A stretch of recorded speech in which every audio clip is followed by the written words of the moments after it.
To my fellow Africans on the continent and around the globe, happy Africa Day. On this day, May 25th, 1963, our Pan-African fathers got together precisely to undo the damage that was done to our continent by the Berlin Conference. Sadly, when they went to Addis Ababa, Ethiopia, they were divided. We had the Casablanca group, who were Ghana, Guinea, Mali, Egypt, Morocco, Algeria, Tunisia, and Libya. The other group were the Monrovia group, who were the majority. The Pan-African group said, Africa for the Africans and African Union now. They were the Casablanca group. It was during this formative meeting that Kwame Nkrumah proclaimed that Africa was for the Africans and African Union now. He also proclaimed you are not African because you were born in Africa, but rather you are African because Africa is born in you. On this day, as we celebrate Africa Day, my question to all of you is Africa born in you? Are you prepared to complete the unfinished business of our Pan-African fathers? The issue of an Africa speaking with one voice is an issue that has been on the table for over 56 years. When our Pan-African fathers failed to meet a consensus in 1963, they came up with a compromise and created the Organization of African Unity. Year in and year out, our Pan-African fathers met and discussed the issue of an Africa speaking with one voice. And year in and year out, for 56 years, they failed to reach a consensus. Fortunately, finally, in 2018, our leaders came together, and once again, this time, they were able to reach a consensus and came up with a decision which they are now calling the African Continental Free Trade Area. This is a decision that is saying Africa must become a powerhouse, that Africa must become the giant that Africa has always been. Let's remember that prior to the settlers, prior to the colonizers coming to the continent, civilization as we know it began in Africa. Africa was the powerhouse. Africa was the giant that ruled the world. Somewhere along the way, we lost our place. And that place that we should claim as the leader of the world, as the origin of humanity as we know it, we must reclaim that place. Today is a day for us to reflect on those key points and remind ourselves as Africans, as Black people, are we prepared to unite and take our Africa to a rightful place on the world stage? Our Pan-African fathers started the journey. It is their shoulders that we are standing on. We have a responsibility to finish the unfinished business that they started. But in order for us to finish the journey that they began, we first and foremost must understand ourselves. As Black people, we have been put to sleep for far too long. As Black people, we have been brainwashed systematically, starting with slavery, followed by colonization. It is important that we understand our history. It is important that we understand that which has been done to us. It is important that we are surrounded by subliminal messages that depict Blackness as being undesirable and ugly. It is that which precisely keeps us Black people feeling inferior. It keeps us from going to the boardroom tables with the right frame of mind. A frame of mind that says Africa first, just like other countries do.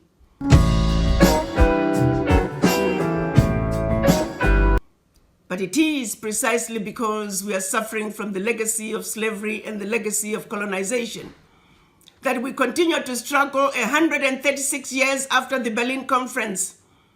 Africa is still divided now with 55 little-bitty countries, economies that clearly cannot survive on their own. Why has it taken us so long to accomplish what seems to be a simple task of simply saying Africa can only gain a rightful place when we are united? But the Berlin Conference did a good job of making sure that we will forever be chasing our tails.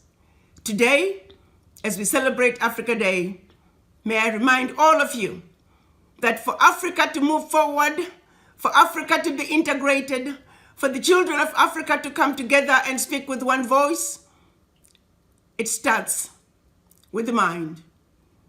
Our minds are in the intensive care when it comes to the healing that we need as Black people. The self-hate and mistrust of each other is keeping us from moving forward. It's going to take each and every one of us making a personal commitment to say, I shall believe in myself, and I will believe in my brother and my sister. And I do not care whether my brother or my sister believes in me. My responsibility ends with me. And I will look into my brother's eyes. I will look into my sister's eyes and say, my brother, my sister, I believe in you. And should you disappoint me, it is on you. Brothers and sisters on the continent and around the globe, today is a day to reflect. Today is a day to ask each and every one of us to have a serious conversation in the mirror and ask yourself these very important questions. Am I colonized? Am I suffering from the legacy of slavery? And if so, how do I go through the journey of healing? Understand as a race, understand as a continent, we have been riding somebody else's train. We are part of somebody else's agenda. Africa demands her own agenda. We must get off of somebody else's train and jump into our own train that is going in the direction that's going to take us from the valley onto the mountaintop. We have been in the valley for far too long. How bad do things have to get before we can say enough is enough? How much exploitation of our continent must go on before we can say enough is enough? How many children must die? How many women must die? How many young people must roam around unemployed before we can say enough is enough? You see, ours is a position of righteousness. We are the victims, and all we have to do is stand up and look the abusers, the perpetrators in the eye and say enough is enough. No more shall they continue to exploit us. No more shall they continue to steal from Africa in broad daylight. And no more shall we turn another cheek. Because this time is going to be different. This time, it must be different. Africa must rise up.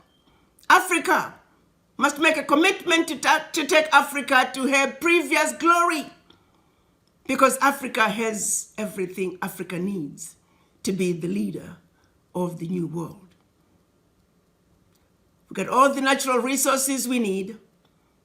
Africa is the place where the rest of the world is looking to for their needs. The only ingredient that is missing for Africa to take her rightful place on the world stage are her children in the diaspora. So once again, I'm asking my fellow African diaspora to again begin to understand why it is important for you to come together and unite. Unite just like the rest of the other races have done.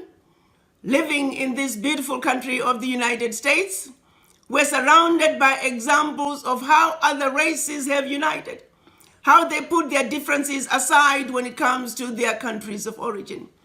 In our case, our differences, we must set them aside when it comes to Africa. When we have a prosperous and peaceful Africa, that equates to a respected Africans, not only on the continent, but around the globe. So you have a responsibility, each and every one of us. Not only must we do it for ourselves, but we must also do it for our children, grandchildren, and generations to come. So as we celebrate Africa Day today, let's make a commitment that the decision that was reached upon by our African heads of states, the African Continental Free Trade Area, must be a success.